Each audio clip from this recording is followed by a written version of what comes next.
This segment of Panther Sports Talk is brought to you by CFU, the power of service. More here with Bobbi Petersen as we talk about the volleyball season that gets kicked off here. And let's take a look at the defense. Your teams have just been gritty, gutsy when it talks about the defensive side. What do you expect out of this team defensively?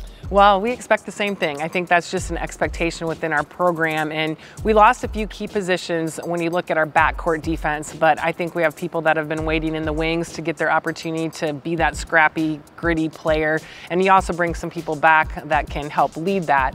I think the interesting part is, I think once we get the hang of things and once we get going and learn a little bit more about just the game, we'll have a better front line in terms of more physical.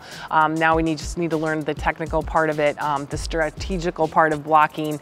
But I think blocking also is a big part of that backcourt defense. It allows our defenders in the back to play around the block and be set in good positions. So always looking for that scrappy, gritty team. We expect all of our players. It's not just the backcourt, but you know, Piper in the middle, she's got to be gritty and scrappy and going after balls, but it's just a thing that we set in our program, and it's a standard that we have. We're running if we don't go for balls, and that it doesn't matter who you are, you have to pursue the ball. And I think, you know, when we started off, our ball control was a little bit shaky at the beginning, but it's just been really fun to see over the preseason that part of our game improve. It takes a lot of discipline. It's not just a scrappy, gritty attitude. It takes a lot of discipline to be good on the defensive side too, and we've really improved in that area. Good passes, good defense translates into good offense, right? Yes, exactly, yep. And you know, I think that's a part that we've also improved, the out-of-system ball. I think we have some kids that can take some pretty heavy swings in that position and not just put it over to keep the ball in play. You know, I said last year we got, I think we're first in the country in digs, but we got to be able to put the ball away too. You know, obviously that helps.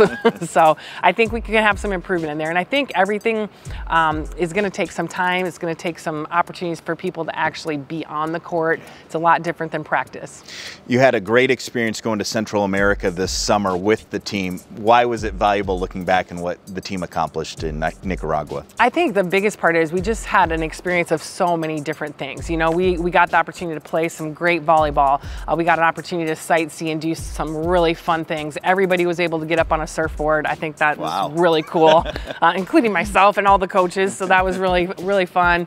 So a lot of things like that. But on the other side, there was a lot of opportunities for community service, and I think that was one of the neatest parts. So a lot of our other trips, we don't get the opportunity to do that. We usually do a camp or a clinic, but we were able to get into some pretty neat places, get into the schools, get into some places where they have disabilities, and I think to watch our kids in those situations and just really not only just appreciate what we have here, but also knowing when we come back here, you know, there's struggles in our own communities that we can help and be a part of, and we usually do a really good job of that, but I think it just took that to a whole new level. So one of our things was you go over there and have that kind of experience, and you better make sure you come back and do something about that and make sure we're very involved in our own community. Let's take a look at that rewarding trip to Central America.